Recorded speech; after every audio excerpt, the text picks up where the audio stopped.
every day, millions of people in, very expensive workout pants finish their fitness routines by whispering this 5,000-year-old Sanskrit phrase. Yeah, usually without having the slightest clue what they are actually doing. Right. I mean, That's they're attempting this highly specific hack of their central nervous system. exactly. We've all been there, right? You're at the end of a long, incredibly sweaty class. The instructor dims the lights. Everybody brings their hands to their chest. And collectively, the room just breathes out one word: Namaste. It's such a universal experience now. It really is. But today, our mission in this deep dive is to completely strip away that mystical password aesthetic of that moment. Yeah, because it is so much more than that. It is. We're going to figure out what that gesture is actually doing to your brain, your body, and your psychology. And we are pulling from a massive stack of sources for this. We've got Vedic philosophy, teachings from legendary modern yoga masters, Yeah. deep dive cultural guides from Nepal, archaeological encyclopedias, just a ton of material. Yeah, to decode a practice that most of us honestly completely take for granted. Well, the disconnect between what that word actually means Right. and how it's currently used in the West is, frankly, pretty staggering. Bro, absolutely. Like, we have boxed it into this very specific, almost cliche corner. I mean, it's treated like this exotic sign-off, right? Like a performance to prove you've reached some arbitrary level of spiritual zen. Right. But the original application of this gesture is anything but an elite spiritual password. To really understand how far it has drifted, we kind of have to look at the foundational linguistics. So where does it actually come from? So the term namaste comes from ancient Sanskrit, and it actually combines two distinct concepts. Okay. You have nama, which stems from the root word nam, and that means to bend, bow, or yield. It's an obeisance. Right. And then you have the enclitic pronoun te, which literally means to you. So I bow to you. Exactly. I mean, that sounds incredibly formal when you translate it directly like that. It does sound formal, but that formality is the entire point. You are consciously yielding your ego to the person in front of you. Wow. And the historical footprint of this specific yielding is just massive. If you look at the archaeological excavations of the Indus Valley Civilization. We are talking about sites like Harappa and Mohenjo-Daro. Yeah, exactly. Yeah. Researchers have actually unearthed these incredibly detailed male and female terracotta figures carved out of the river mud, frozen in this exact posture. See, I always assume gestures like this evolved recently, or maybe just, I don't know, a few hundred years ago. What time period are those terracotta figures from? They date back to between 3000 and 2000 BC. Wait, really? Yeah. So we are looking at a localized human practice that has remained an unbroken chain of nonverbal communication for roughly 5,000 years. That is wild. And reading through our cultural guides from Nepal and India, you really see how deeply embedded it is in everyday South Asian culture today. Right. It is not an esoteric phrase reserved for high priests or meditation retreats. Not at all. A child says it to an elder, you use it to thank a shopkeeper, you use it to welcome a guest into your home. And the cultural footprint expands beyond just the Sanskrit word, too, right? Yeah, absolutely. Like in Tamil culture, the equivalent gesture is known as kumpiyu. Oh, let's look at Kompu for a second, because I feel Yeah. like those regional variations usually reveal a lot about the underlying philosophy. How does that translate? So kumpiyu is derived from the Tamil words for to cup hands and to do or to place. Okay, so a slightly different physical image. Right. It frames the gesture less as a bow and more as an action of offering. You are cupping your hands to create a receptacle, and you are offering your focused presence to the other person. I love that. But whether you were in the Himalayas saying namaste or in South India saying kumpiyu, the philosophical baseline is totally identical. But here is my question, though. If it is used that casually, to the barista, to the neighbor, to the uncle, is it functionally just the ancient equivalent of a passing hello? See, that assumption is exactly where Westerners tend to get it wrong. Oh, really? Yeah. A casual hello is just a conversational ping. It's a super low-stakes way of saying, I acknowledge your physical presence in this room. Sure, like just a quick head nod. Exactly. But namaste is structurally tied to a much more profound ancient concept called Atithi Devo Bhav. Which means the guest is God. Yes. In traditional South Asian culture, when a stranger or a guest arrives at your door, you treat them with the same reverence you would offer a deity. Oh, wow. So when you use this greeting, you are forcefully leveling hierarchies. It creates this mandatory moment of profound respect rather than just a casual acknowledgement. So you are recognizing the fundamental worth of the person standing in front of you. Right, regardless of whether they are a wealthy merchant or the person sweeping the street. That is amazing. But if the word itself sets up that psychological leveling, the physical gesture must be the mechanism that enforces it, right? Because the sources make a huge point of separating the spoken word from what your hands are actually doing. Oh, absolutely. The spoken word is only half the equation, and frankly, it's the less powerful half. Interesting. Yeah, the physical technology paired with the word is called the Anjali Mudra. And I use the word technology intentionally here. Because it's so specific. Right. The specifics of how you perform it are treated almost like an engineering schematic in the ancient texts. Most people today perform it completely wrong. Because they just smash their palms flat together like two wooden boards. Exactly, which goes directly against the teachings of people like Sri T. Krishnamacharya. And he is widely considered the father of modern yoga. He is. Mm. And looking at his notes, he was hyper-specific about the mechanics of the hands. He taught that the knuckles at the base of your fingers should be bent slightly. So you are supposed to create a small hollow space, like a little pocket of air between the palms. Yes. When I was trying to visualize this, it felt less like giving yourself a rigid high five and more like you are closing an electrical circuit. That is a great way to put it. Like you are holding something delicate, maybe a fragile bird's egg, keeping your energy looping within your own body rather than just, bleeding it out into the room. Closing the electrical circuit is a highly accurate functional analogy. Yeah.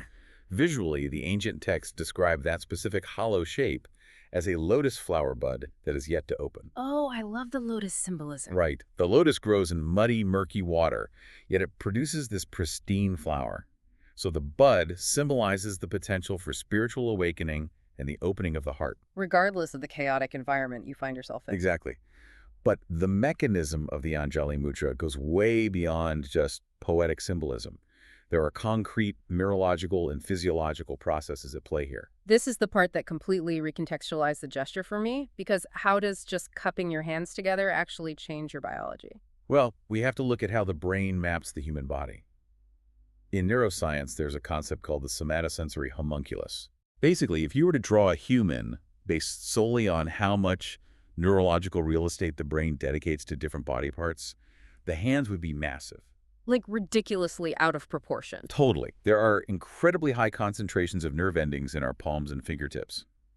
As the Yogi Sadhguru points out in our sources, in many ways, your hands speak more directly to your nervous system than your voice does. So when we press those sensitive fingertips together, we are sending a massive signal straight back to the brain. A bilateral signal, to be exact. What does that do? Bringing the hands together at the exact center line of the body forces the left and right hemispheres of the brain to communicate. Wow. The traditional texts describe this as balancing the logical, ego-driven left brain with the intuitive, spiritual right brain. That makes so much sense. And in modern physiological terms, you are using bilateral stimulation to pull your nervous system out of an external scattered state and grounding it in a single, focused midline. Okay, but what about the fingertips? The texts claim that the specific pressure points activated there are directly linked to regulating the eyes, the ears, and the mind. Yeah, that part is fascinating. But wait, regulating them how? Like, what does pressing your fingers together do to your eyes and ears? It acts as a physical anchor for your sensory focus. Think about it. When you meet someone, your eyes and ears are taking in a massive amount of data. Oh, sure. Their micro-expressions, their tone of voice, the whole environment around you. Exactly. By activating those pressure points on the fingertips, you are providing a grounding physical sensation that prevents sensory overload. So it forces you to focus. Right. The traditional belief is that this deliberate physical focus helps actually cement the memory of the person you're greeting. You are physically locking your attention onto them, shutting out the background noise. It's literally an intentional override of a distracted mind. Yes, beautifully said. So if this physical gesture centers our nervous system and forces our sensory focus inward, it has to have a massive impact on our psychology in that really vulnerable moment of meeting a new person. Oh, it alters the entire cognitive framework of a social interaction. Sadhguru explains this very specific psychological phenomenon that happens the millisecond we encounter another human being. What happens? Our brains aggressively snap into dualities. Right, like immediate judgments. Exactly. In a fraction of a second, your brain categorizes the person. I like you, or I dislike you. You are attractive, or you are repulsive. You are a threat or you are an ally. It is just this immediate cascade of cravings and aversions. Yep, based entirely on our superficial survival instincts. The brain is basically just running a rapid-fire threat assessment. That's exactly what it is. Yeah. The physical act of the Anjali Mudra, combined with the intention of bowing the head, is a technology designed to interrupt that threat assessment. It stops it in its tracks. It levels out those dualities. By physically centering your nervous system, you create a psychological pause. The goal is to prevent yourself from instantly getting entangled in your own petty, superficial judgments of the other person. See, I have to challenge that concept of leveling out dualities for a second. Sure, go for it. Because if human connection is built on preferences, on finding people we like, people we relate to, doesn't neutralizing those preferences just make us emotionally flatline? I can see why it sounds like that. Like, if I completely suspend my likes and dislikes, aren't I just staring blankly at someone like a robot? It does sound like detachment, Mm-hmm. but the philosophical sources argue it is the exact opposite of that. How so? It isn't about ignoring your emotions. It is about seeing past the superficial ego to connect on a foundational level. Dr. Ramchan Bean, who is a prominent yoga philosophy expert, frames this beautifully. What does he say? He says this gesture means, I see you, I respect you, I recognize our shared struggles. Wow. You aren't flatlining your emotions. You are shifting your focus away from what can this person do for me, and toward the profound acknowledgement that the only real reason to interact with another human being is to enhance each other's lives. I recognize our shared struggles. That completely shifts the frame. It really does. It removes the transactional nature of meeting someone.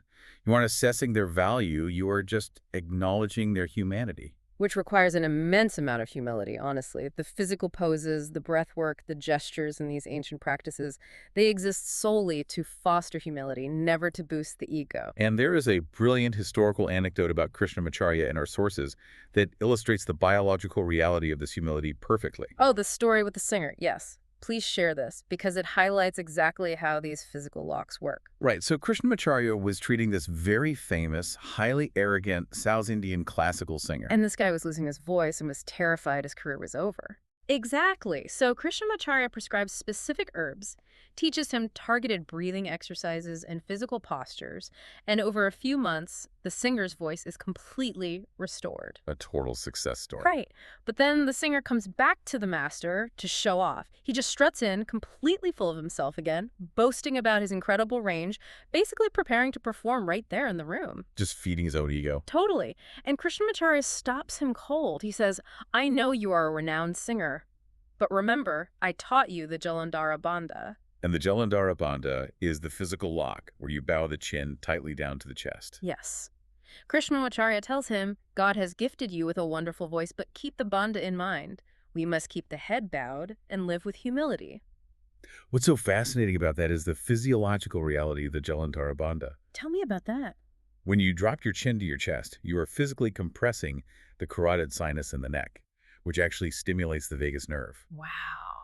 And this action literally drops your heart rate and lowers your blood pressure. So Krishnamacharya wasn't just giving him a moral lecture. Not at all. He was reminding the singer of a physical technology that chemically forces the body out of an arrogant, highly stimulated state and into a calm, submissive one.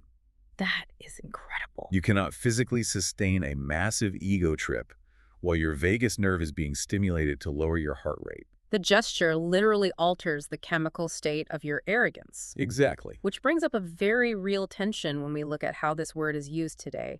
Because in modern Western contexts, Namasté is often deployed in a way that completely lacks that vagal nerve stimulating humility. Yeah, we are definitely back to the mystical password myth we started with. The journey of Namasté from an ancient ego leveling mechanism to this trendy high status sign-off has caused a lot of cultural friction. Well, the friction happens because the gesture gets stripped of its mechanics and its intent, leaving only a hollow performance. So true. To navigate this, the cultural guides from Nepal and our source material clarify exactly what Namasté is not. Okay, let's go through those. First, it is not a religious doctrine.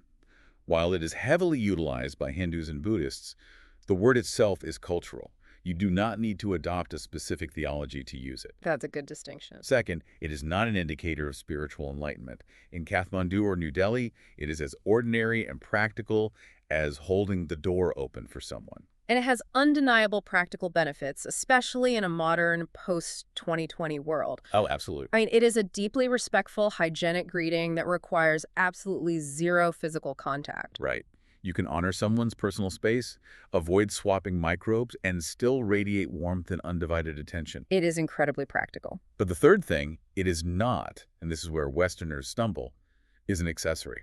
Ooh, say more about that. It is not meant to make you sound exotic or worldly.